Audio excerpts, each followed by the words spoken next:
our global study on trust and credibility, was released earlier this year at the World Economic Forum. Today, we're here to look at the results of that through the lens of the technology industry. And to help us do that, we've got a very special panel of guests that I'm honored to introduce you to in a little bit. But first, I do want to welcome Tonya Reese, an executive director with Edelman, who runs our intellectual property and actually has been very involved and is always very involved in the development of the Trust Barometer. And she's going to walk us through some of the data through the lens of the technology sector, and then we'll have a conversation. So, Tonya? Thank you.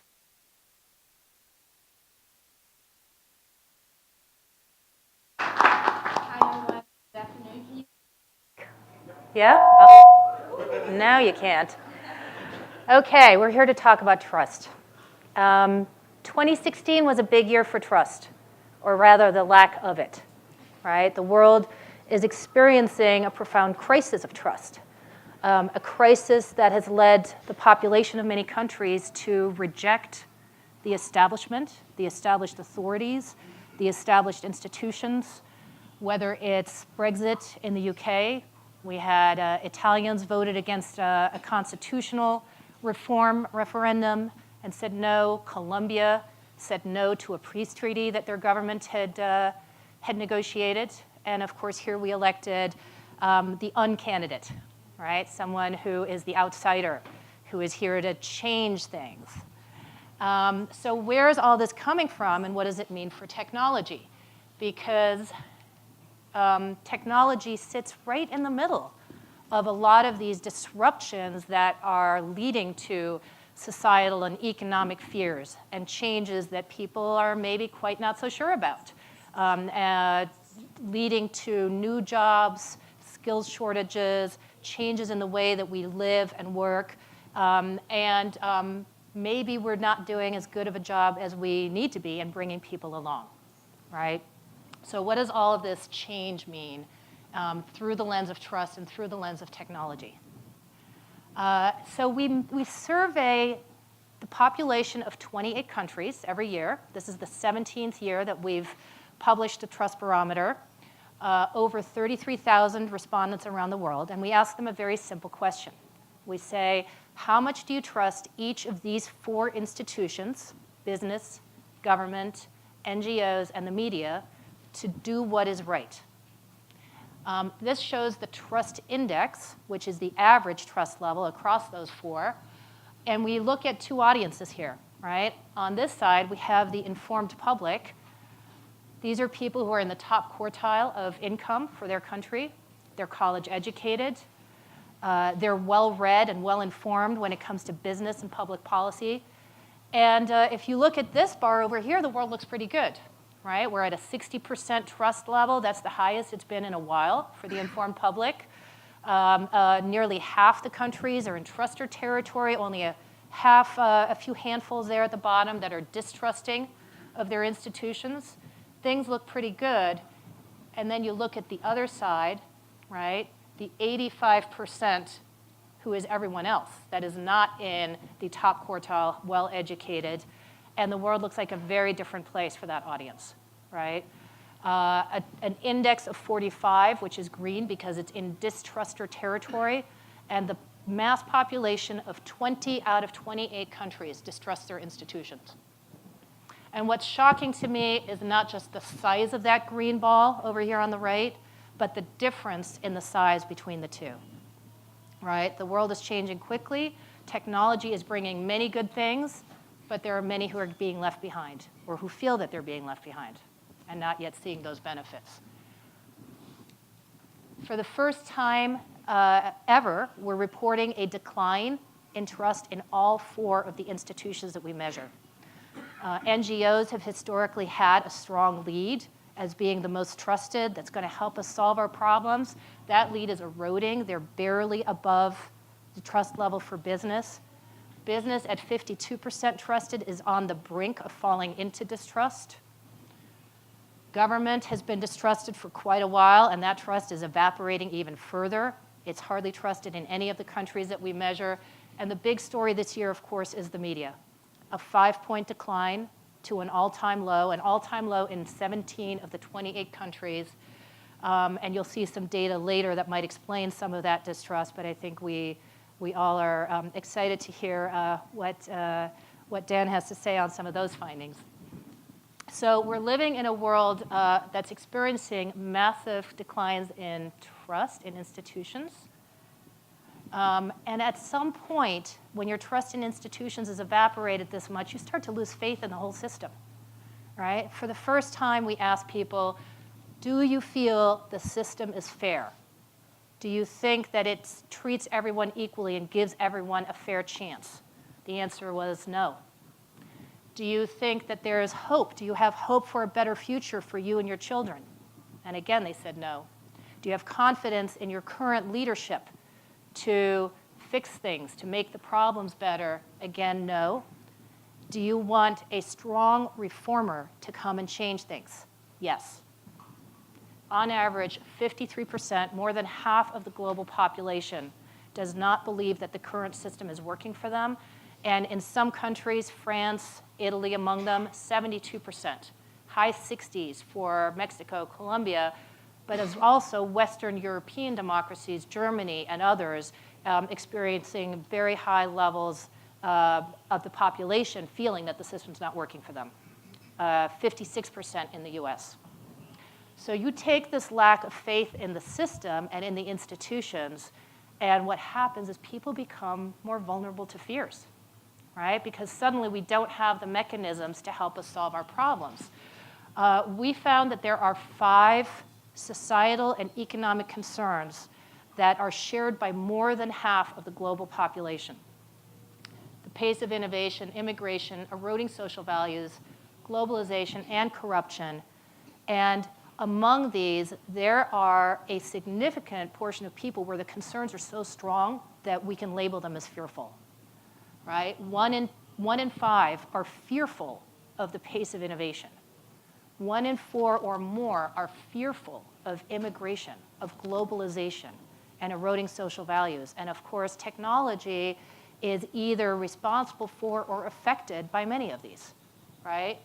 Of course, we're synonymous with innovation, right? This is where it starts. Globalization is powered by technology. Immigration, where not only are we dependent on the free flow of talent as an industry, we wouldn't have had outsourcing if we didn't have technology as a platform. And of course, eroding social values, right? Whether it's my dad who's worried about his privacy or my niece who's worried about the video and whether everybody in middle school has seen it on Snapchat, right? So there are changes that we're bringing about that are positive and people believe in the promise of technology, but there's also a downside. And the question is, are we addressing that enough? And of course, where things really become problematic is when these fears intersect with that lack of faith in the system. Because once you're fearful, it's going to further erode your trust and your belief in institutions. So what we're showing here is that among those who are fearful, the vast majority also have lost faith in the system to solve their problems. And that, of course, sets up a perfect storm. And maybe a new battery would be good. And here's a case in point. We did a supplemental survey in early December, a few weeks after the US presidential election. And we wanted to understand how are these dynamics playing out in the real world in terms of voting habits. And what you can see here very clearly is that while almost half, 45% of people who voted for Clinton can be described as fearful, that figure goes to 67%, 2 in 3, who voted for Trump. And on certain issues, immigration and globalization notably, Trump voters were twice as fearful as those who voted for Clinton, right? So you can really see that playing a role here. And surrounding this cycle of fear and distrust is the media echo chamber, right? And what that does, of course, is to amplify and accelerate that cycle. Once you're in a self-referential information bubble, it's hard to break out of that. And we have some remarkable data to explain how that media echo chamber is working. Truth matters less, right? 1 in 2 would support politicians even if they exaggerate the truth. We don't often listen and talk to people that we disagree with because how fun is that, right? We'd rather validate our own opinion. We're more likely to ignore information that supports positions we don't already believe in. And these days, we can just go to Google, right, to get the answers rather than listen to a journalist. And of course, we all know in this room how a Google algorithm works. And so it's not surprising that 1 in 2 hardly ever change their mind. And they'll even admit it about important social issues. So how do you break through? Well, experts are losing credibility. We've been tracking the rise of peer influence and peer credibility in the Trust Barometer for many years now, and this is the first year, for me, one of the biggest headlines, that peers are now as credible as experts, whether that's a technical or an academic expert. And of course, employees are far more credible than your CEO, for those of you who are in communications. In fact, officials of any kind, right, institutional leaders of any kind, do not have a lot of credibility today. And added into the crisis of trust, we would argue, is that crisis of credibility. So what does all this mean for tech? Right? Whether or not as a company, as an industry, as a business, you decide it's a good idea for you to lean in, to take a stand on issues like immigration or not, at the very least, you need to be ready that those issues are going to come lean into you. Right? So what do we mean? Well, business plays a role in stoking these societal and economic fears, right? Whether it's people worried about job loss due to changing skill requirements and the lack of training, automation. 1 in 2 believe that globalization is taking us in the wrong direction, and 53% help we're changing too fast. The pace of innovation, I just can't keep up. Here's the good news for tech. You have a big asset, right? As an industry, you're highly trusted. You're the most trusted sector that we study. 76% globally. You're trusted in almost every market. This is an asset that is what is allowing us as an industry to introduce new innovations, to disrupt the way that people live and work, and to gain acceptance for those innovations. But it's also an asset that's very easy to lose and that you constantly have to re-earn. And there are some warning signs and some weaknesses that we all need to pay attention to. First, here we are at the top of this leaderboard of industry sectors, but notice the difference. Every other sector on the board is in an upward trajectory. The one that took a dip there is automotive, which had a few cheating problems in the last 3 years. So you can see the impact that had on the trust level for them as an industry. That's now recovering. Every other industry that we've tracked for 6 years or more has grown. Tech is kind of flat, right? We're not gaining trust along with everyone else. So a good question might be, why is that happening? But here's the more startling and more important finding. What we're showing here are the top 6 most important trust-building behaviors, right? And how important. These are the ones that 8 and 10 think it's important for you to do these things. And then the gray bar is the report card for the tech industry. How well are tech companies performing on these behaviors? We're doing great on innovation. No gap there, right? They're ranked in order of the gap. Looking at the bottom, we develop innovation that have a positive impact. Great, check. Quality control, mostly, but not always. Questions about how do we contribute to the greater good, right? Are we doing a good job explaining that? But now this is where I think it gets really concerning. Inclusivity, right? Are we protecting the interests of all of our stakeholders? We have a double-digit 13-point gap there. 14-point gap on protecting consumer data, right? So people are still not convinced that we're taking that seriously. And transparency and authenticity, a 16-point gap. For an industry that's creating more openness and that's supposed to be creating a more open society, the fact that we're scoring so low on one of our core values, I would say, is a big warning sign. And the reason that we need this trust and that we need to keep earning it is because the trust is what allows us to keep introducing new disruptive innovations. So as a sector, we're at 76% trusted, telecoms and mobile over here, doing pretty well, right?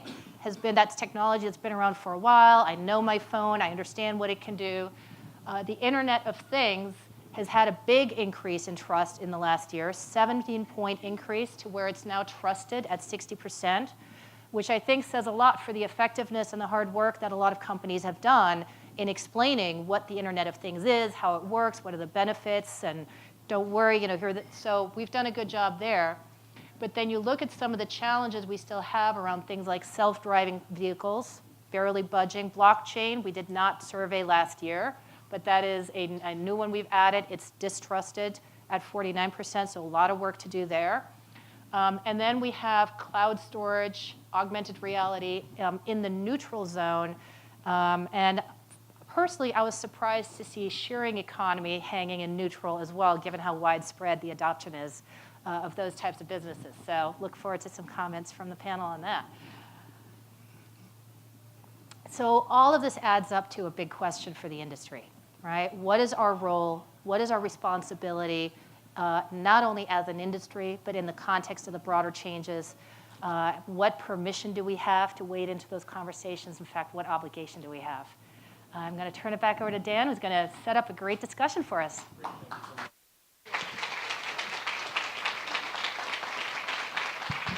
Thank you. Thanks, Tonya, very much. Tons to talk about, and as I mentioned, very excited to introduce our panelists who I'd asked to go ahead and come take their seats as I introduce each one of them. First and foremost, starting with an icon who truly needs no introduction, one of the world's best-known journalists, Mr. Dan Rather.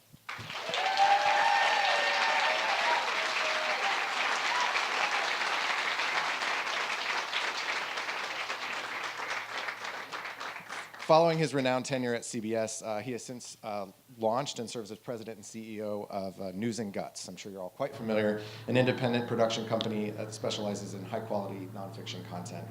Just this week, he made headlines with the announcement of a new book coming out later this year, What Unites Us, a collection of original essays celebrating Americans' shared values and his take on patriotism. While many of you traveled pretty far to be here today, I know there are others in the room who appreciate his strong ties to Texas. And in fact, he and his grandson Martin kicked off South by Southwest EDU earlier this week, presenting this year's Rather Prize, an honor recognizing ideas to strengthen the Texas public education. And I know I speak for many when I say he's a source of great perspective, inspiration, and level-headed insights in a pretty difficult time, so I'm very honored to have him with you.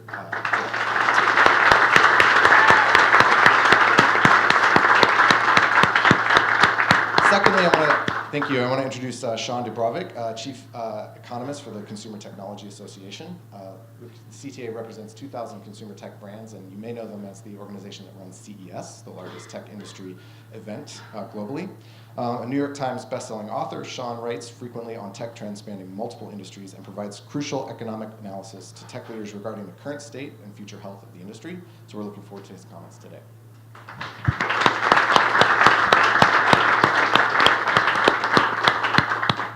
Also pleased to welcome Zoe Schlag, founder and executive director of UnLtd USA. She and her group work to enable Austin's most promising entrepreneurs as they tackle pressing social and environmental challenges with seed funding and ongoing venture support. She's also a mentor in residence at Techstars, a global ecosystem that empowers entrepreneurs to bring new technologies to market. She's an Aspen Ideas Scholar, World Economic Forum Global Shaper, and has worked with social ventures across the US, India, Argentina, and Africa. Her passion for identifying passion-driven entrepreneurship, purpose-driven entrepreneurship, is really what we're excited to have her share with us today.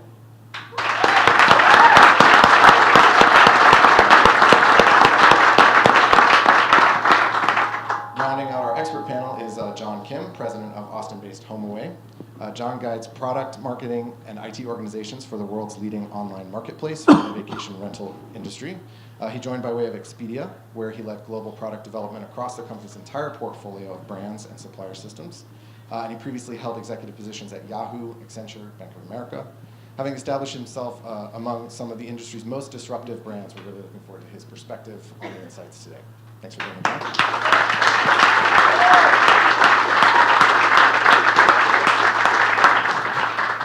And guiding the conversation will be Edelman's own Michael Stewart, Global Vice Chair. And based in London, he serves as strategic counselor and guide to countless Edelman clients and has held a variety of executive positions around the world, where he always has a keen focus on the intersection of business and society. So he'll be leading us through the conversation today, and without further ado, I'd let you all sit down and get started. Thank you.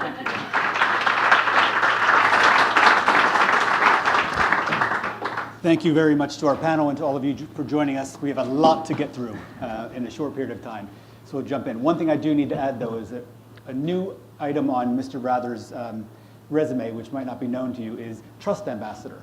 So this is the second trust session he's done this year. You can go on Facebook and see the first one he did with our global CEO, Richard Edelman, where we look at the global set. And we deeply appreciate how much time you've given us to really dig into this highly important topic. So thank you for joining us. You're welcome. Happy to be here. Great. We're going to come to the media, which we know we need to spend quite a bit of time on. But before we do that, there are two strands we want to explore today. The first is trust in tech as a sector, but equally the interplay between the trust in society more generally, and particularly this depletion of trust in the system failing people, and the role that technology can play either as part of the problem on some measures, or more importantly, part of the solution. So we'll explore both of those strands, starting with the former. Now, a high-level question. If you were a CEO or leader in the tech sector, and you look at this data, are you worried about the trust surplus that technology has had being maintained? And if so, what are some of the vulnerabilities that you're seeing? Well, first of all, I'd be worried. I'd be very worried. On the other hand, I would be saying to myself, steady, steady, because I'm going to take some of that. That in addressing the vulnerabilities, if that was the question, what would you do to address the vulnerabilities? You know, I was struck by a number of times the word authenticity appeared.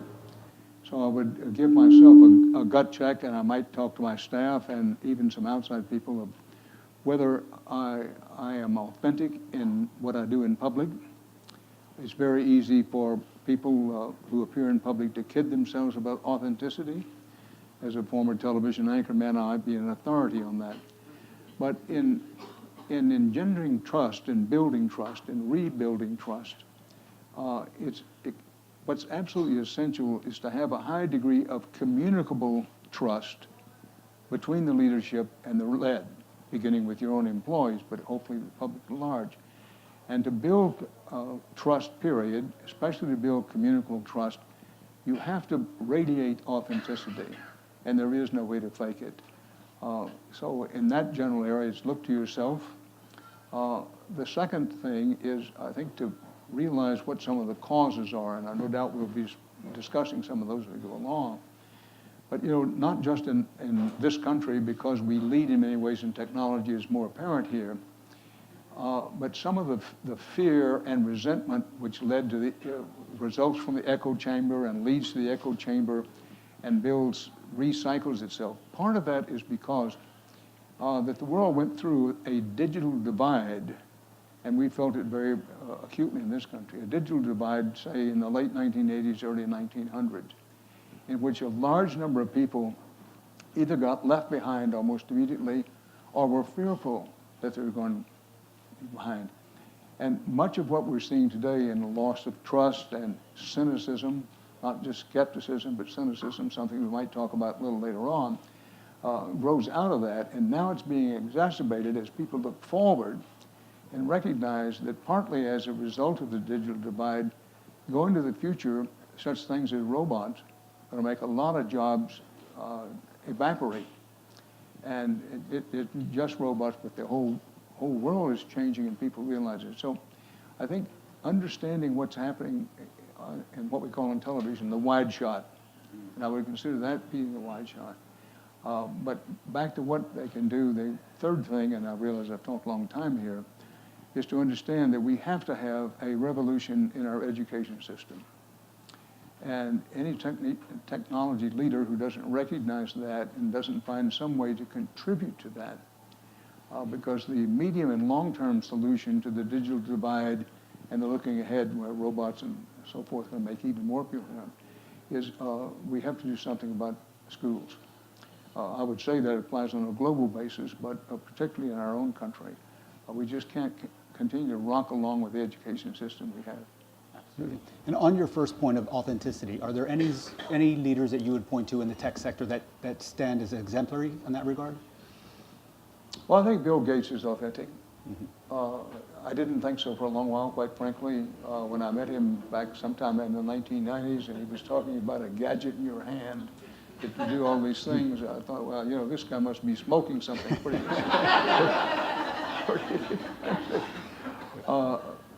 I'm not sure Warren Buffett is not in the technology sector per se, but is another who has fought through what I call the barrier between people's increasing sense that there is an elite and a privileged elite. And for people in the technology sector, I think particularly that Silicon Valley is seen as the red beating heart of elitism and privilege. Now we can talk the rest of the afternoon on why that's unfair and shouldn't be, but it stands there as sort of a model of what the 99% on the bottom half sees as part of the trouble of the country. And I don't think that Silicon Valley as a whole, is hard to generalize, has done as good a job as they might. And first of all, saying what their purpose is. That I think for very many people, the purpose of Silicon Valley is seen as producing new gadgets, producing new tools. And in general, technology leaders, and particularly Silicon Valley, have not talked much about what do they see their mission, what do they see their purpose, what do they see they are contributing to the country as a whole, not just look at this new invention we've turned out and how good it's going to be for you. All right. And Zoe, I know that's something we're going to pick up in a minute. But first, Sean, as an economist and futurist deep in tech, you sit at a very interesting crossroads about a number of different technologies. What do you attribute this long-term surplus to the tech sector? How is it built, such a trust surplus? And how do you feel about the durability of it? I think part of it is the DNA of the tech sector is innovation, and so they're constantly being propelled forward. And ultimately, in that quest for innovation and for change, you know, the trust will rise to the surface. You can't continue to propel things forward in that cycle of innovation and really continually reinvent things based on falsehoods. It just doesn't maintain, it isn't sustainable. And so I think that's part of it. And I think that, in building off some of the things that Dan said, I think that many of the tech leaders recognize that they have a tremendous opportunity as well as a tremendous responsibility to enact social change at a very macro level. So it isn't just, you know, the smartphone in our hands changing how we communicate with our kids, but it's also taking that same tool and driving it into the world and allowing it to disrupt things that should have perhaps long ago been disrupted. Corrupt governments, the lack of information dissemination that helps, you know, farmers in rural areas or in emerging markets gain access to food pricing, for example, in markets and other things like that. So I think they recognize that these tools have a much broader societal role, and I think that many see, again, not only this opportunity, but also this obligation and responsibility, great responsibility to be a important voice in what's happening in the world. Yeah. And for those drivers of trust that Tanya outlined, where there are gaps, are there any that you are particularly worried about? So I think, you know, we need to recognize that innovation is also an iterative process, that we don't just go from, you know, point A to point B instantaneously. Things take a long time to build. We got our first digital computer in 1942, the ABC, but it really wasn't until the 80s that this technology became ubiquitous, that we moved it into the homes. And early desktops had handles on them because people would take them from their office home for the weekend. Teachers were taking them home and introducing their kids to it. You know, as late as 2000, in the US, only 40% of us had home computers. So the numbers, I think, speak for themselves, that it takes a long time for things to become ubiquitous. And I think that same thing is true, you know, with innovation or with anything, that it takes time for some of these things to build. So some of the statistics that were shown, I think, will grow over time. If we don't see them moving over time, if we don't see trust building over time, then we should be extremely concerned. Right. That there's low knowledge or low trust for emerging categories doesn't worry me too much. And I think it's, you know, I think the other thing is tech companies recognize they're in direct relationships now with their end users, with their customers. No longer are they necessarily beholden to go through multiple different arrangements to get to that consumer. They can hear instantaneously, because of these tech tools, how their consumers are feeling about their product, how they're feeling about the culture of that product, and they can also communicate instantaneously with those individuals. And so I think some of what we see will evolve over time as trust is built, as knowledge and information is disseminated. And could even accelerate because of the way. Sure. I mean, I think specifically about wearables, and I think one of the stats was on the concerns around privacy. I think this is still a very new emerging market where companies are still just learning what information they have available and also learning how to interact with the consumer around these data. How do they communicate the results? What is the information that they provide? And so I think more than ever before, tech companies recognize that they're doing this in collaboration with the end user.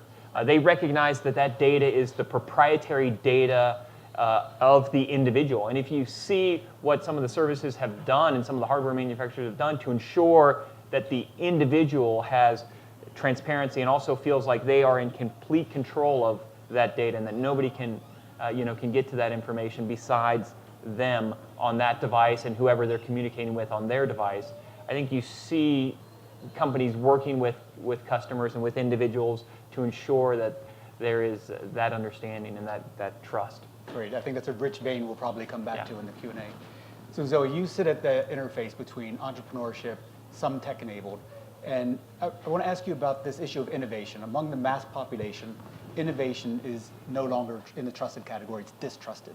And there's a sense that innovation is for profit only, that it's not about societal contribution or the societal impact is not understood, even the individual impact. We did an interesting survey among 16 to 18-year-olds in the UK recently, and they were more distrusting of innovation, and particularly around changes of social media, than the general population. So there's this growing sense that innovation for its own sake is no longer enough. How do you explain that, and what do we do about it? So, is my mic on? All right. So my question here, I think what sits behind the question of declining trust is more, what are we leveraging the power of technology to optimize for? And I think you can actually look at that from two perspectives. One would be the technology itself. So over the last 5-10 years, we've actually seen a rise in the number of social ventures around the world that are specifically designing technologies to solve social problems. A quick example I would give you with Aunt Bertha. They're a local tech company here in Austin. They have a search and referral platform to help people find health and human services. In addition to the rise of new social ventures, we're also seeing big tech companies who are actually looking at their existing technology and answering the question, how can I use this technology to solve a social problem? Previously, this would have been CSR, but what we're seeing now, for instance, at Google, they created Jigsaw, which sits in Alphabet, and they leverage Google technologies to tackle issues like counterterrorism.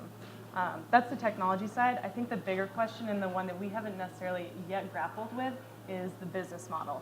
What are we leveraging these business models to optimize for? And I think that's where there's a lot of question around how do we build trust, because we consumers don't actually understand what these companies are optimizing for, and a lot of the debates about that are taking place behind closed doors, so to speak. We don't actually understand how these business models are going to reshape society tomorrow. And for example, would you put Bitcoin as one of those examples, or? I would put Bitcoin. I would put any company that is aggregating large amounts of data. Right. I think essentially what this is doing is, whereas previously we would have looked to policy as what would affect what society looks like, how we interact with each other, now it is tech companies and their influence on policy and their influence on society that are actually shaping equity across the country. Right, and that gets that issue of transparency that we saw. Yeah. Okay. John, you as a CEO, you're at the coalface of building trust in your own company, in the tech sector, in the technologies that you're using, and you've done that through many different companies.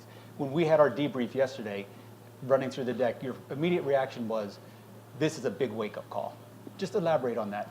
Yeah, if we see that every institution that's out there that we count on and rely on, the trust in those institutions are eroding, then it sets the context, the strategic narrative. It looks like there's going to be a revolution.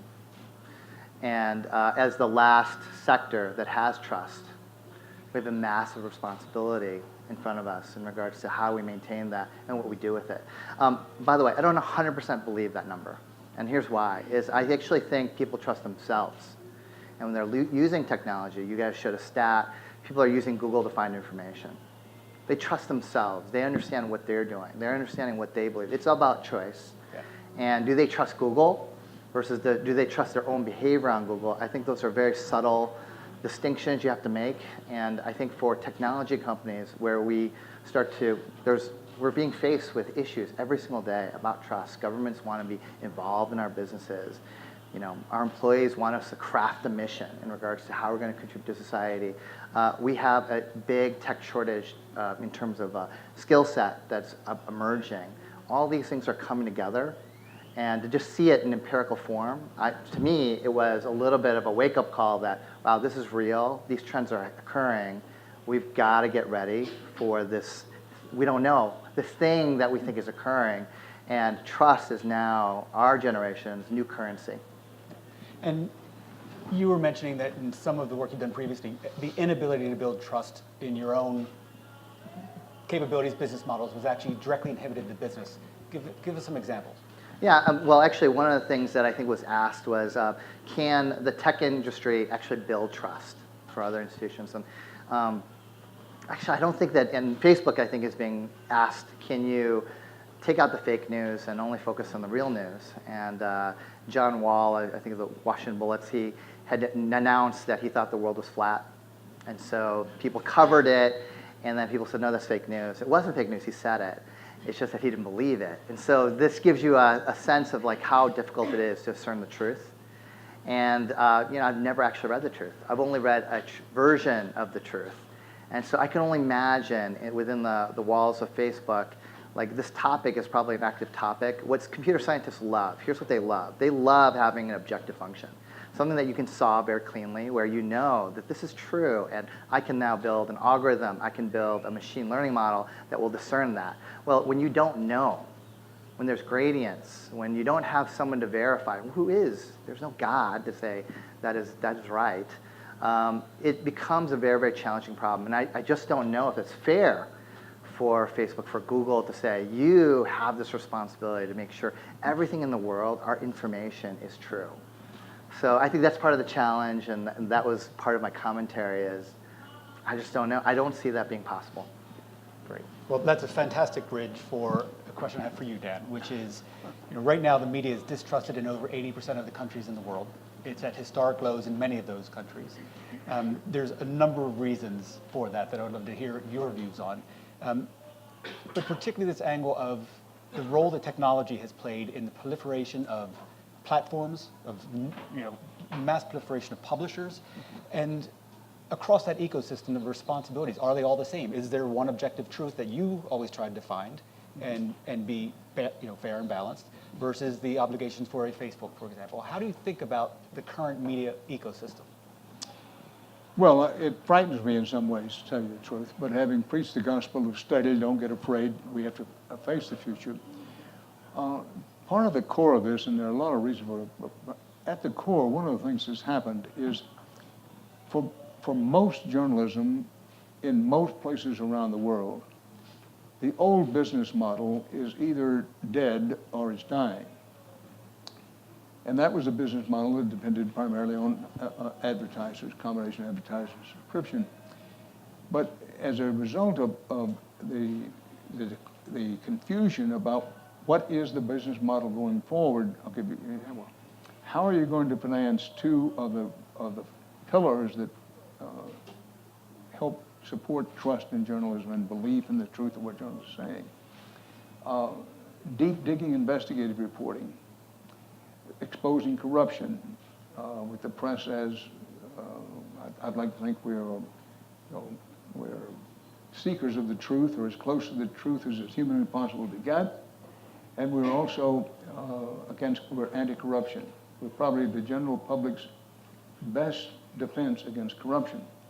Well, if you don't do the deep digging investigative reporting, which is among the most expensive kinds, and it has shrunk to a very small degree almost everywhere, including our own country. And the other is first-class international reporting, what used to be called foreign news, is another very expensive, one of the pillars that supports quality journalism of integrity. So as the old business model folds and more print goes out of business, not just in our own country, but elsewhere, you have far less of those things that the public recognizes that are in the public good. But set that aside for a moment. I think the biggest thing that's happened, and let me pause and say that with this criticism, I include myself in this criticism. I do not accept myself in this criticism, is that the view of so much of journalism now is about money. It's about profits. And the money and the profit comes from a larger audience and larger demographics. That has led to a belief that entertainment is less costly and produces bigger numbers. So here's the point. The idea of journalism and the press and the media in general being a public service, operated in the public interest, at least some of the time, has almost disappeared from journalism. And I think has led directly, if you will, to the declining trust in the media. There certainly are a lot of other factors. But in our own country, and again, it's true in many Western countries and some others, that what I call the corporatization, the politicalization, and the trivialization of news has led to what I think is not only understandable, in some ways justifiable lack of trust. Now, what the press can do about it, I see the press, particularly again in this country, we're in what the Catholic Church calls an interregnum. I'm not Catholic, but I like the word. Interregnum. The interregnum is the old order is gone or going, but the new order is not yet in place. So in this interregnum, everybody is struggling. How do we deal with everything from fake news to declining trust in ourselves to attacks from top leadership, even in countries based on the principles of freedom and democracy? We have increasing the power at the top, feeling because trust in the media is declining, that they can take the position of such positions as these are among the most dishonest people in the world. All of that has an effect. Absolutely.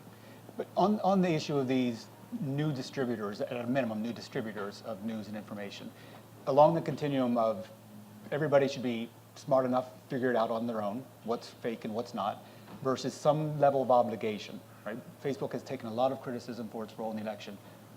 All of you, where do you feel on that continuum? Where does responsibility lie, and how do we get to that right balance of individual responsibility versus these platforms also being part of it? Well, I'm not sure we can reach it, but it should be a goal. At first, here in the second decade of the 21st century, there's a greater responsibility on the news consumer than there has ever been. And that an educated consumer is a vital necessity for news. So a lot of it has to do with the consumer has to, but in terms of technology companies and other companies who are distributors of it, I like the direction some have gone. I like the direction Facebook has gone, some others have gone. They are seen making an effort. And by the way, we talked earlier about how to build communicable trust. I think those are steps in the direction of building communicable trust. But there is a limit that what can be done unless the leadership of technology companies and others take the view, naturally we want to make money, but at least in some small part of our business, we want to operate in the public interest. And the more you operate in the public interest and are seen as operating in the public interest, the more likely you are to build trust. Anyone else have a view on that question? I mean, one of the things that technology does is democratize everything, right? I mean, if you look at healthcare, technology has democratized healthcare. We used to have to go to a doctor to know our own body weights, and now we don't even think twice. We take that as given, and technology continues along this continuum of democratization. Certainly, information flow has become democratized. Now, we're struggling with what that looks like, but no longer do we hear what the president thinks only through traditional mass media and network channels. You hear from him. You hear it directly from him, and so that changes the role that media will play. And we're in this period where we're redefining the roles that these parties have played, these organizations have played for decades, since the beginning of their existence. They were fact-checking, yes, but they were also megaphones for the message, and now that's evolving and that's changing. I see that as a positive shift that's taking place, and it's putting the individual at the center. I think the other thing that we're going to start to see shift is how we think about matching algorithms. We've been using matching algorithms for lots of things. Match.com matches us with the perfect person that looks just like us. We follow friends on Facebook that think just like us, and it's the old adage of, how did he get elected? I don't know anybody who voted for him. And how did he not get elected? I don't know anyone who didn't vote for him. So that's shifting. I think technology is going to play a central role in exposing us to different experiences. We have spent the last decade refining that match to get it close. So Spotify gives me the music that's similar to other music, and Netflix gives me the movies that are similar to things that I would like. I think now we're going to see a broadening of those algorithms to drive in new perspectives. I think we're at a period where we desire that new perspective. I think that's what that research bears out, that lack of trust is also a desire for exposure to new ideas and to new concepts. And so technology will certainly play a central role in that. I challenge it. I don't know if that's true, Sean. And I look at my own Facebook feed, and I can tell that people are still in the bubble, and they're not looking for diversity. So I think we have to watch that trend and see if that's true over time. I think that's the hope. And I'll share that hope with you. But to see it actually in action, it's a wait and see. I think one of the things that we talk about in tech quite a bit is, actually, if you think about these algorithms, there's very few people in the company who actually know how it works. Right? So if you were to ask 1,000 Googlers, how does the algorithm work? They would actually not be able to tell you. They'd be able to tell you some theories, but if you were to ask them, does it work? They wouldn't give you a cloudy answer. Same thing at Facebook, even at HomeAway. If you were to ask me, how do you get sorted I would know theoretically, but why you were number 3 or number 4, I have no idea. I'd have to get into the data. I don't know what's going on. And it's getting cloudier and cloudier because we're building things where the machine is learning faster than we're able to anticipate.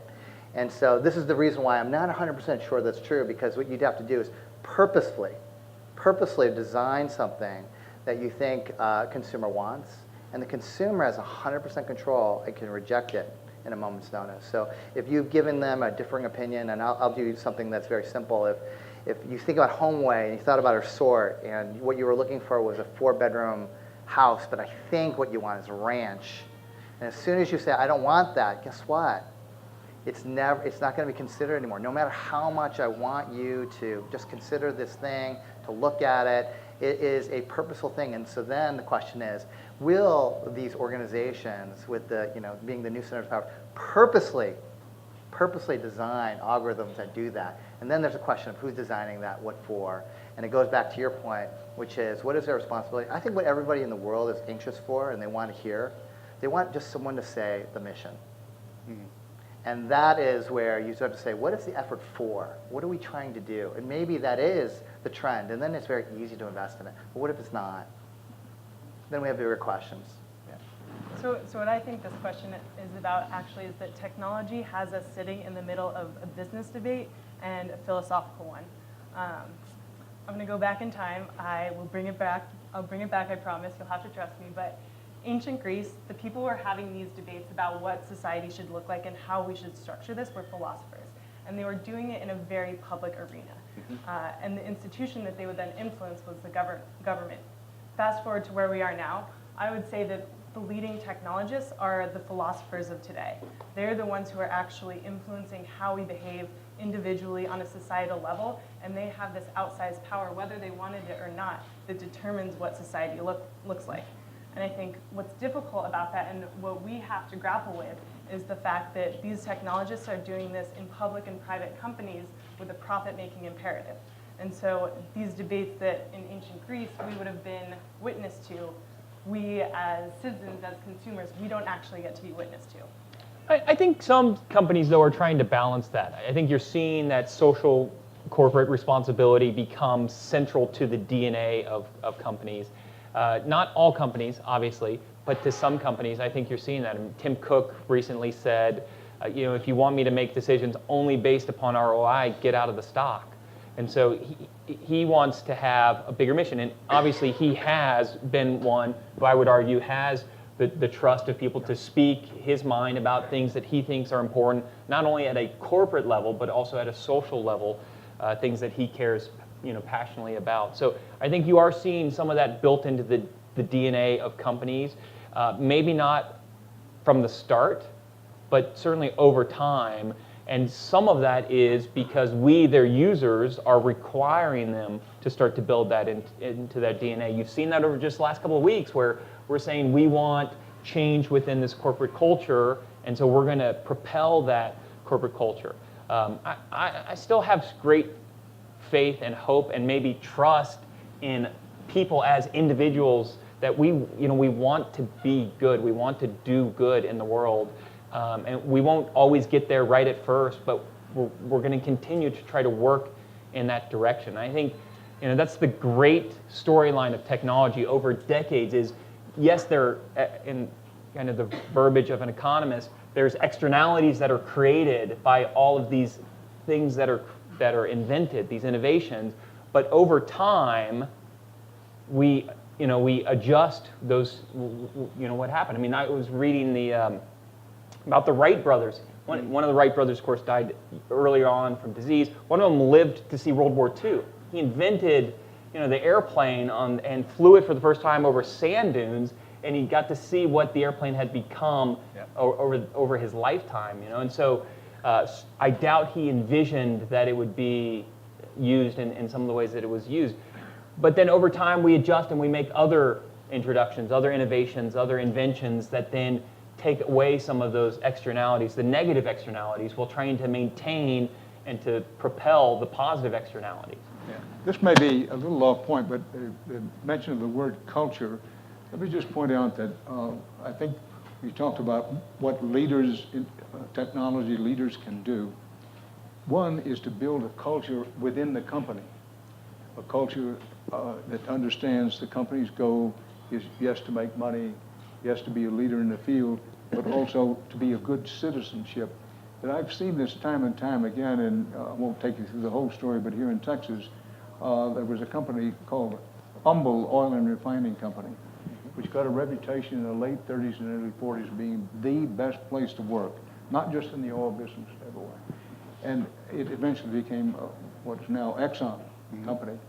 And the foundation of that was the employees were so enthusiastic about Humble that they made Humble in Texas and the Southwest the preeminent merchandiser of gasoline, because every employee was, in effect, a goodwill ambassador to the company. So it's pretty deep, drilling fairly deep down when we talk about what can be done.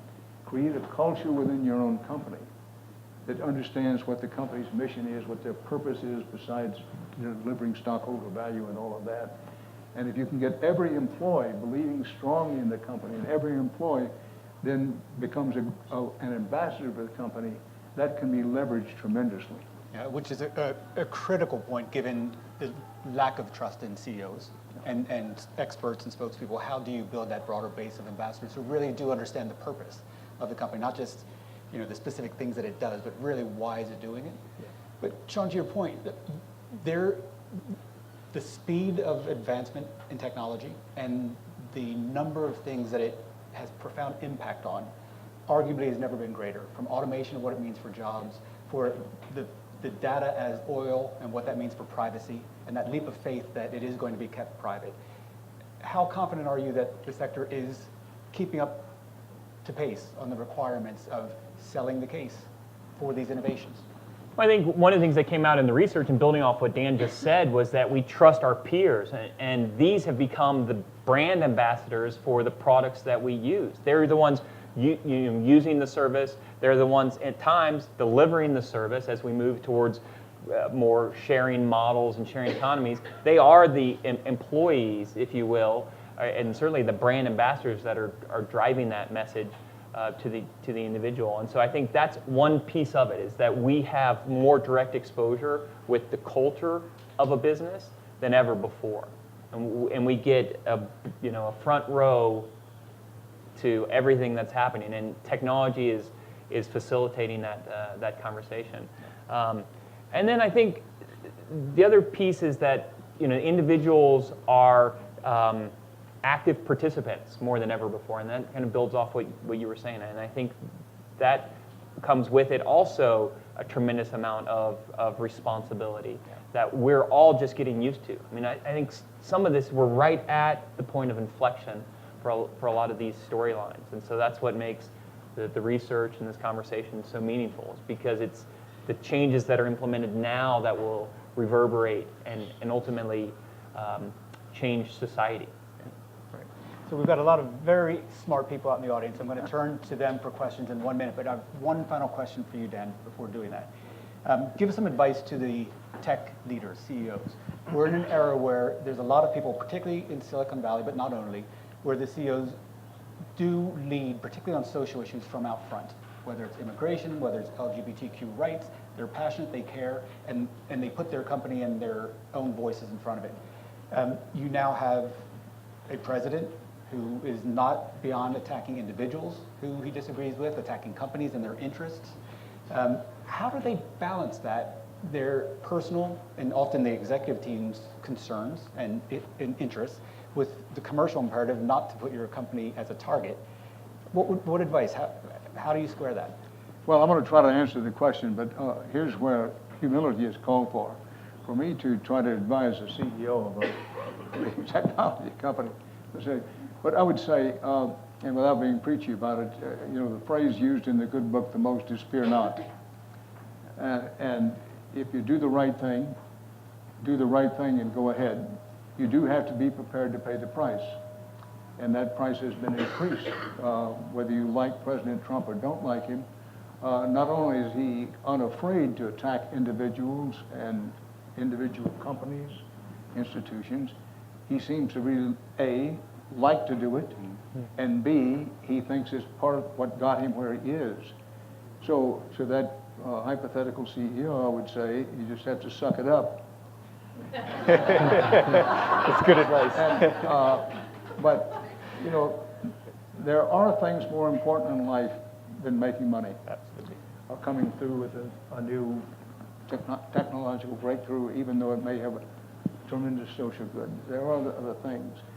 And I do think when we're talking about trust and building trust and declining trust in areas, that people do appreciate courage.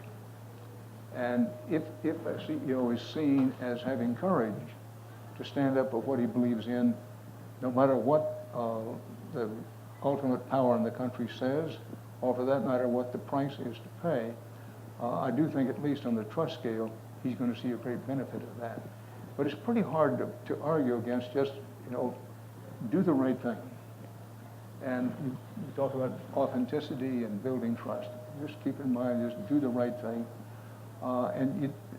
Generally speaking, one does not get to be a CEO of a technology company and having gone just to school eat his lunch. They tend to be very, very smart people. But in answer to your question, that's the best I could do, is just try to do the right thing, suck it up. I do think that very often, not just in technology, but CEOs, including those in media and journalism, who I know something about, the higher you go and the more powerful your position, the greater is the temptation of hubris, arrogance, and conceit. And it's very easy to get a reputation without recognizing you've gotten a reputation of being frequently in error but never in doubt. And so often, the employees at the low end in the company, or for that matter, the public, will see someone right at the apex and say, you know what, this guy's always sure he's right, but he's in error most of the time, and that's to be avoided at all costs. Well, despite your claim for humility, it's pretty damn good advice. So let me turn to the, just right here. So, fascinating topic in looking at this, and I always believe that really at the root of trust is common ground, and that the biggest challenge is the silos that are now created everywhere. Certainly, the media, whether it's you only read this paper, you only watch that station, is siloed. I think also the bubble that is Silicon Valley, or even the bubble that is tech startups. Even within those, you know, the ones that are CPG are not allowed in the same room as the technology ones, and then the social impact ones have to sit over there. And this whole breakdown of really truly getting to know people and individuals to build the common ground, do you think that there is something that, as CEOs or as leaders in technology or in media, that there's something we can do to start creating that kind of common ground that will own the foundation on which all trust would be built? Who wants to take that? I can start. So I think one of the things that we haven't talked about is if we look at human attention span from 2000 to 2015, it went from 12 seconds to 8. Right, so we saw actually a dramatic decrease in the human attention span. It's now below a goldfish. So we shouldn't be surprised when we say, I can only read one thing. There should be no shock in the system. We're all facing it, which is we have information being thrown at us at an incredible pace. I actually think I would go back to what Mr. Rather said in the beginning, which is I think one of the fundamental issues is that we're in our educational system, we're not looking for critical thinking. We're not prioritizing critical thinking. We're not prioritizing. We're just thinking about, we all know that the world's going to become tech. And yet the number of graduates, CS graduates, over a decade has not increased. So we have this growing gap. Why is that? It's because we have some foundational issues at the core. And unless we solve that, I don't think that you can get to it. I don't think there's an easy fix. This is really about rebuilding our society. And you're going to need to repeat that because you lost about half the audience in the first 8 seconds. As their attention waned and they turned. You can watch the video later. Next question. And introduce yourself, please. My name is Jason Clark. I'm president of a small marketing and tech company in Louisville, Kentucky. And my wife will kill me, Mr. Rather, if I don't say that she loves you, and she's really sad she can't be here. You tell her I appreciate that very much. Yeah, she's very jealous. My subject matter is false equivalency, both in the media and in technology, and kind of the platform being a level playing ground now. There is no room for subject matter experts. I feel like this is, the media is somewhat guilty of this because they give equal weight of opinions and don't really lead with facts. So it's, you know, here's a fact and here's an equal number of words about someone who is disputing this fact. And that seems to really lead to that distrust in the media because there's no the facts should lead, I guess. At the same time, there is this false equivalency with everyone on social media having an opinion, and it's really just banter and whatever comments. So, A, can that be fixed with media, and B, can that be fixed with social media? Well, it's a good question, and false equivalency is one of our difficulties in journalism. And it cost us a lot in terms of credibility and trust during the campaign. There certainly were notable exceptions, but overall, in the main, through the entire primary selection period, and for a long while, far too long, during the general election campaign, there was an effort to, well, nobody in journalism called it that, or very few, to reach false equivalency. Under the, journalists worthy of the name, you want to be accurate, but you also want to be fair. And so this led increasingly to saying, well, if candidate A says this, and candidate B says this, You give them equal space in the paper or equal time on the air. Well, all of that sort of got shattered during the campaign. But the false equivalency part of this, there are plenty of other things, including fake news, that I think we have to understand that we either have, or we're very close to have moved into a post-truth political era, a post-fact political era. Now, we can lament this, and I, for one, certainly lament it and hate it, but we're either into it, maybe even fairly deeply into it, or we're right on the brink of this. Now, dealing with your question, that it's very difficult with journalists, and the spine of American journalism is, listen, I want to be as accurate and spare as is humanly possible. My goal is to get as close to the truth as is humanly possible, and to tell it without fear or favor, play no favorites, pull no punches. Now, what happens is, let's take false equivalency question, that one side makes a ridiculous claim, almost to the fact of saying, you know, well, some people say 2 and 2 equals 4, but you know what? There are alternative facts that lead one to conclude that 2 and 2 equals 5. I mean, it's ridiculous. But if one says that kind of thing or something near that often enough, it sparks a debate. Well, what about that? Are there alternate facts? And now we go down that road. And the press, I do see some signs in recent months of a little better performance on the part of the press. And again, I don't accept myself in this criticism. But the biggest burden, again, I get down to is on the news consumer.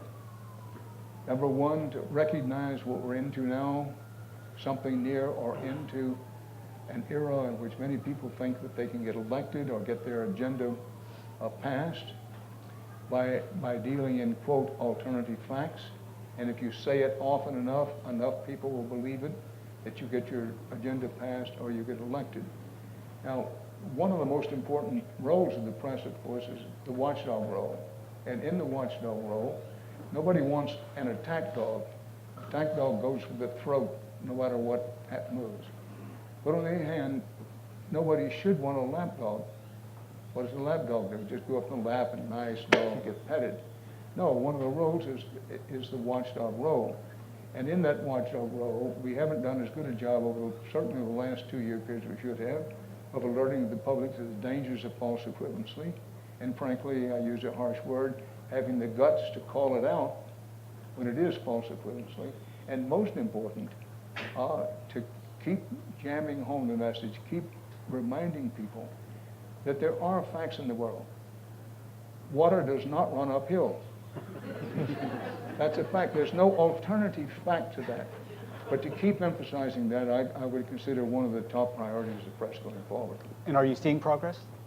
Sorry? Are you seeing progress on that? Do you feel that the press has taken that on board and is actually getting more?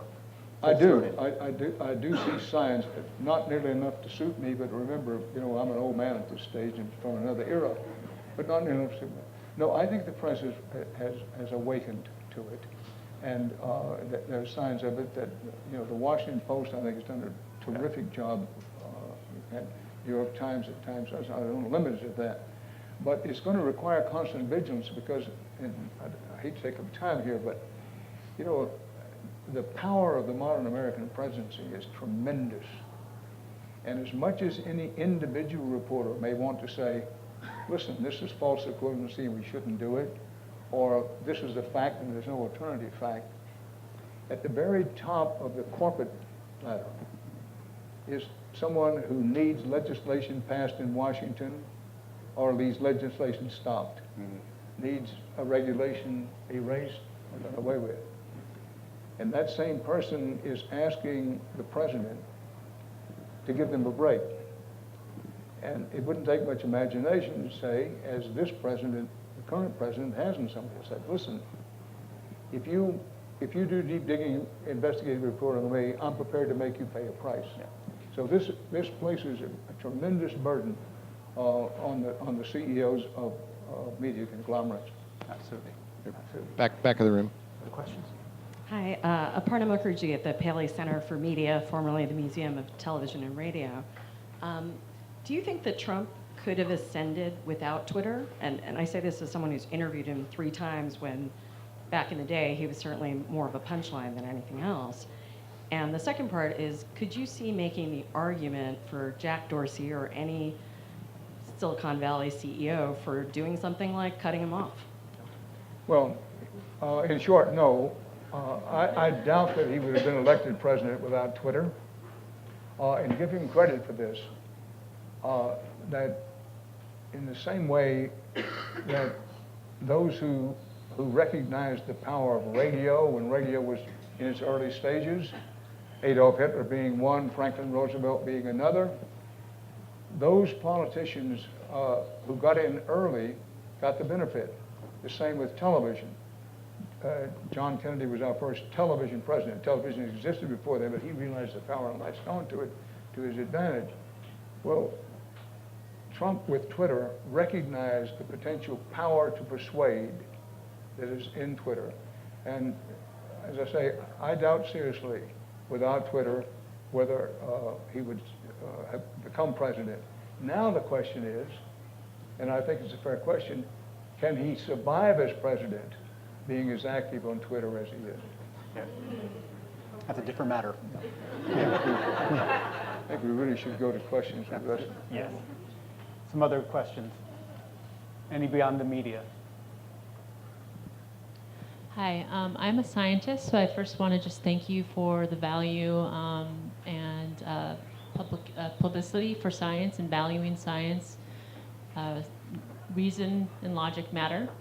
And I think, you hit on an important theme of reform of education and how critical thinking and logical thinking skills can help the individual take responsibility for verifying and validating, taking, understanding what the news is that they're consuming and verifying that against. But I don't see a lot of conversation about undertaking that in the public sphere. And so I was wondering, and I also see in terms of technology a role in that, because technology is making obsolete a lot of jobs that now will require re-education, and perhaps technology has a role in that re-education process. And I see this as a yawning chasm that's coming up very rapidly, but I don't see a lot of at least big thoughts or that's being pushed into the public and into government.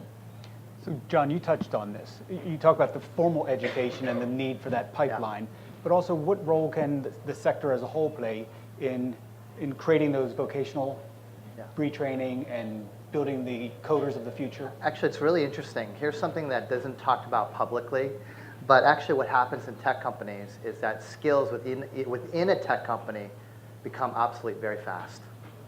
And so what's an example? So we've all heard of cloud computing. Well, cloud computing actually is a completely new skill set. And so most of the engineers, when it came to HomeAway, most of the engineers did not have the skill set to actually put systems into the cloud.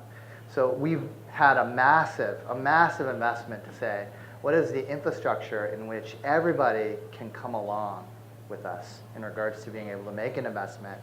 What is the new skill sets that we want to build? And then how do you get people excited about the future state and not what they're working on? And I just think, for me, I say, if we could take that model and somehow grow that and extend that beyond the company and make that available, and we're actively thinking about this from a perspective of, we have a big call center operations. And in this call center operations is humans picking up phones.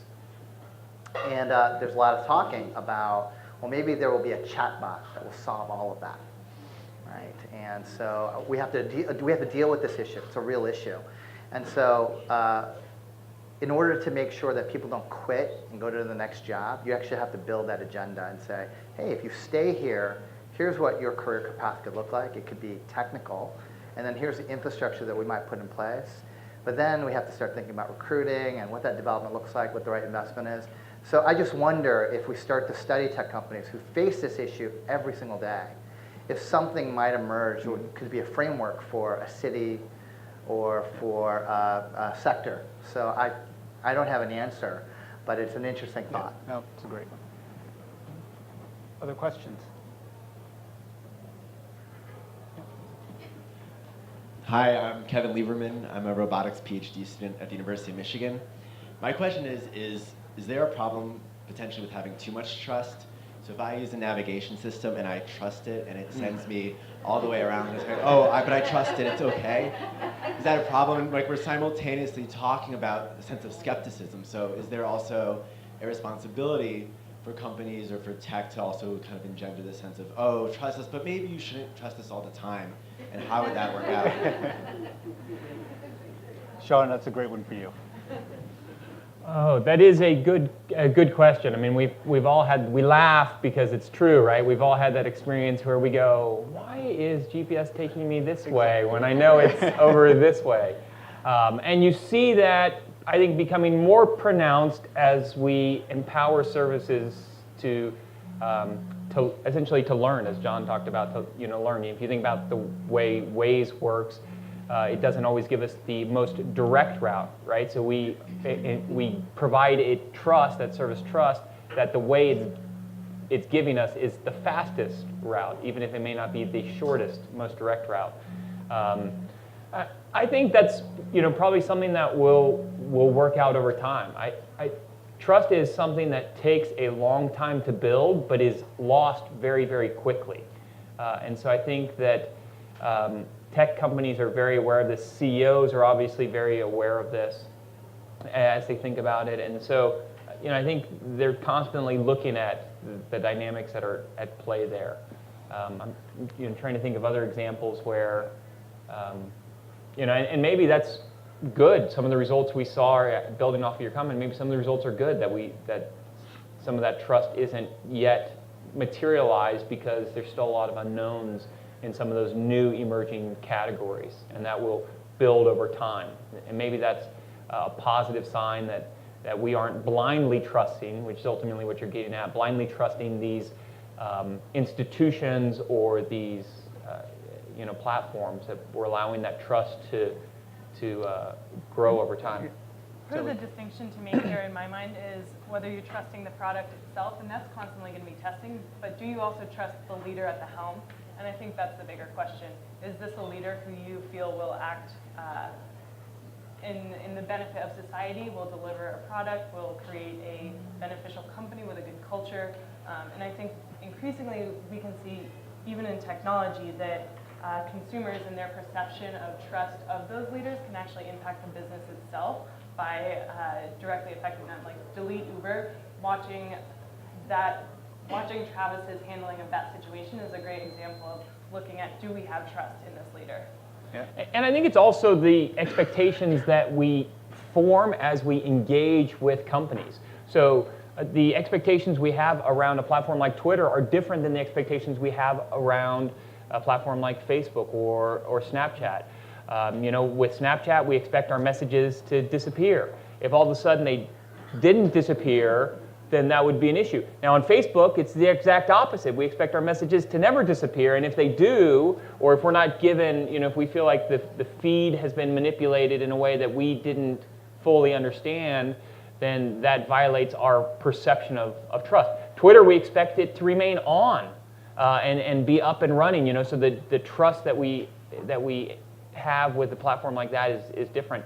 And so I think trust is also driven partly by the expectations that we have for that platform. And that's why, I used Waze as an example. The trust and expectation we have around Waze is different than we might have embedded in a different, GPS system. May I make a comment? It's really interesting. When biometrics first came out, someone figured out that if you use a gummy bear, you could basically copy someone's fingerprint and use it to open up a bunch of stuff. And so, high tech. The implication for everybody was, wow, this system is foolproof. There's no way, this is 100% the right thing to do. And as soon as someone hacked it, there was no way to reverse it.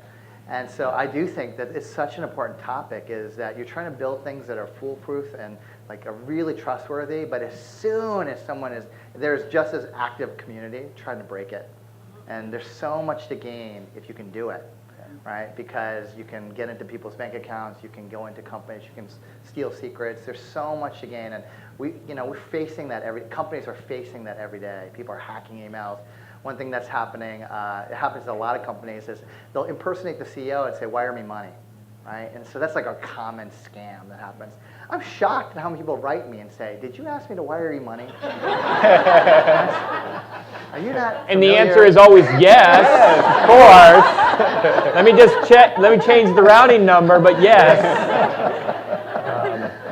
I think just building off one more, we talk about trust as if it's this static element, but it's not. It's extremely dynamic. And I think we need to make sure that that's embedded in this conversation, that it's something that's constantly evolving. And you think about just the expectations we have around services over time. Early on with cellular telephony services, we were okay with dropping calls. And now, our expectations around that, and you saw it, I think, in some of the research, was that it has evolved and it's very different than it was early on. And so the elements of trust are extremely dynamic. And I think that's the message to tech CEOs, is that you may be at a certain level, but you have an obligation to continue to develop trust along the way. Very well put. Very well put. Yeah. Question. My name is Dave Kroll, work at Rackspace. So I'm in tech, I'm in cloud, love tech and the promise of cloud, love logic, and yet even from the sentiment of the survey, fear is what drives and can completely, and fear and emotion can override logic any day of the week. It's what works in advertising. I think we all see that at some level. When you look at changing and having people move out of fear into a more logical space, there's a lot of economic factors, macroeconomic. This could take decades. We're going to see a lot of job loss. What duration do you think it'll take to move the country, the world, into a place of getting a lot of our country out of fear and stability? Is it just a macroeconomic thing? While I'd love to say tech can save the world, it probably can't, but it contributes to, I think, solutions. But just any thoughts on moving people out of fear and into stability? Yeah, for more rational thinking. Yeah, and just to draw a line under that, the gap between the informed public, so the top, and the mass public around the world has never been greater, right? And if you look at the top three globally, 21-point gap in the US, 19-point gap in the UK, 18-point gap in France. So we've had the election here, we've had Brexit, and now we have a very contentious election coming up in France. These are real implications of the question you just asked. Yeah. May I say something? It's really interesting that you said that. And I'll say what's interesting about that is that your whole business model, Rackspace, is built on this idea that you can't predict the future. And now you're asking, when will we be at a point where we can predict the future? It's like, hey, actually, I think that it's the opposite. We are getting more and more unpredictable. Technology is accelerating faster and faster. We as technology leaders can't even predict it. And so we have to build a new skill set. And I think a lot of what people are afraid of is they cannot anticipate what's going to happen next. Great. I think we've got time for one more. One more question here. Sorry. Thank you very much, and I'm going to leave it wide open so you can answer it however you want. My name's Janelle Monet, and I got my first Silicon Valley job in 1980. I spent 28 years in the semiconductor industry. The day I started in 1980, there were 3 female CEOs of Fortune 500 companies. 28 years later, there were 12. Today, I think there are about 20 some odd. 21, thank you very much. So this poses a really interesting question about Silicon Valley, and I don't know if any of you are familiar with the Athena doctrine. I don't want to, stereotype women and men because I don't really think it's about gender. I think it's more about personality. But if we were to do that, feminine traits seem to be very linked to building trust, building relationships, collaborating. Not always, I get that totally. But I'm just curious, any of you want to address the gender question as it relates to anything that we've been talking about today? Anyone? I do have a comment. Yeah, please. Actually, here's what's really interesting is that this is an active conversation, obviously, in the community. And what the trust index, was a wake-up call, was wow, is one of the things that is a potential big disruption for the industry in regards to seeing trust erode, is that people feel that tech is inclusive. People feel that it's a meritocracy, and now we're being challenged for the first time. And we need that agenda to say inclusiveness is about building trust. Trust is a capital asset. And that statement, I don't think, is out there. And because it's not out there, it's very hard for companies to figure out what is their diversity agenda, which is why. Because if you just said, look, we want to have 30% of our executives to be of a certain gender, the question is why? You have to answer it. And I think that people have been seeking that answer, other than they might say, hey, it's good for society, it's, there's a lot of business reasons. I think that this narrative, the strategic narrative, what's happening in society, it's a really good way to kind of begin those discussions internally within companies. Excellent. Thank So you. the diversity and inclusion debate, or not debate, but the diversity and inclusion conversation is one that has grown significantly over the last several years. I think it's coming from the wrong direction. And here's what I mean by that. Right now, the proportion of venture capital going to women-owned businesses is phenomenally low. At the same time, we actually have the data that companies that have a woman sitting on the board or on the management team actually perform better. So if I'm an LP investing in a fund, my first question is, how many of your companies, of your portfolio companies, are women-owned? Because if that's a low number, to me, that venture capital fund is not actually supporting my economic interests. And I don't see that conversation happening on the LP level. I don't see it happening as much as I would like to on the VC level. But the same token, I've also seen, I read in a blog post recently, I've seen women-led angel groups who are looking to invest in more women-led companies who will go through the entire process and then say, but we like to follow a VC. So they would like to follow the exact industry that is setting this broken proportion of women-owned companies versus men-owned companies. And I think the conversation needs to be having had at a lot different levels than where it is right now. Great point. So thank you very much. In conclusion, just say a few words. The data that we've showed outlines the lowest level of trust globally in 17 years. We're seeing deep distrust in the belief that the system is working for people around the world. The one sector that is a significant outlier in that is tech. Right? So this is a sector that has led, continues to lead, but the call for leadership has never been higher. And particularly at a time where this sector is also contributing, at least indirectly, sometimes directly, to some of those causes of distrust in the system. So while you're here over the next couple of weeks, there's going to be a lot of exciting conversations about what tech can bring to the world, but hopefully we'll take some of this conversation into those discussions as well, and just contemplate on how the sector can continue to lead the way in the future. Thank you to a tremendous panel for covering such a wide range. Well done. Well done.